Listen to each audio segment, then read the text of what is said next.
എൻ്റെ സ്വഭാവം തന്നെയാണ് ക്യാരക്ടർ. പ്രൊഡ്യൂസറായിട്ട് അഭിനയിച്ചിരിക്കുന്നു. ഇൻട്രസ്റ്റിംഗ് ഫാക്ടേഴ്സ് ഉണ്ട്. ഞാൻ ഈ ട്രെയിലറിൽ ഡബിങ് പോയ സമയത്തും ഞാൻ കണ്ട ഒരു കാര്യം, ഇപ്പോൾ ഓണമില്ലയാ, ഓണം ഫെസ്റ്റിവലിൽ നമ്മളൊരു പടം കാണാൻ കയറുമ്പോൾ ഓരോ ഫ്രെയിമിലും ഭയങ്കര കളർഫുൾ ആയിട്ടുണ്ട്. പ്രൊഡ്യൂസർ ഹമ്പിളായിട്ട് പറഞ്ഞു ചെറിയ പടമൊന്നുമില്ല കേട്ടോ, കോടികൾ മുടക്കിയിട്ടുണ്ട്. എനിക്ക് ശമ്പളം കൊടുത്തിട്ടില്ല, ചുമ്മാ പറഞ്ഞത്.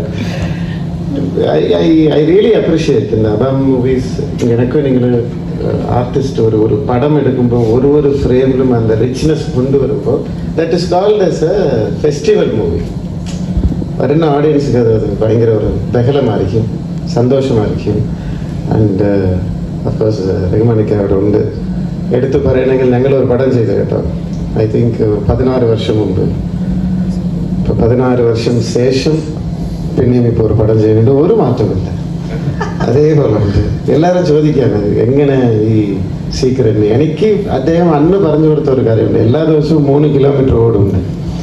ഇവിടെ വെച്ച് ദുബായിൽ വെച്ചിട്ടാണ് പറഞ്ഞത്, ഓർമ്മയുണ്ടോ? അതുമാത്രമല്ല, ഞാൻ താമസിക്കുന്ന സ്ഥലത്ത് തന്നെ ഇദ്ദേഹം, അപ്പം ഞാൻ മമത ഒക്കെ ഉണ്ടായിരുന്നു, എല്ലാ ആർട്ടിസ്റ്റിനും വേണ്ടി ഒരു ജിമ്മൊക്കെ റെഡിയാക്കി കൊടുത്തത്. സോ ഒരു ആർട്ടിസ്റ്റായിട്ട് പുറകിലെ ഇവരൊക്കെ ചെയ്യുന്ന ഡെഡിക്കേഷൻ, എക്സസൈസ്, ഡയറ്റിംഗ് ഒന്നും നിങ്ങളുടെ മീഡിയയിൽ പുറത്ത് പറയില്ല. പക്ഷെ പടത്തിൽ കാണുമ്പോൾ അതിൻ്റെ റിസൾട്ട് കാണാം. He is looking so young and energetic. അത് ആക്ഷൻ സീക്വൻസ് ആവട്ടെ, റൊമാൻസ് ആവട്ടെ, ഡാൻസ് ആവട്ടെ, അതേ തന്നെ എപ്പോഴും. ആൻഡ് വേറെന്താ പറയുക, ഒരു ഗസ്റ്റ് അപ്പിയറൻസ് തന്നെയാണ്, പക്ഷേ പവർഫുൾ ആയിരിക്കും.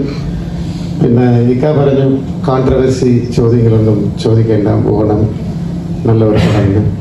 അഫ്കോഴ്സ് ഞാനും ഇക്കാവും പ്രൊഡ്യൂസറും എല്ലാവരും വന്നിരിക്കുന്നത് ബാഡ് ബോയ്സ് പടത്തോടെ പ്രൊമോഷന് വേണ്ടി.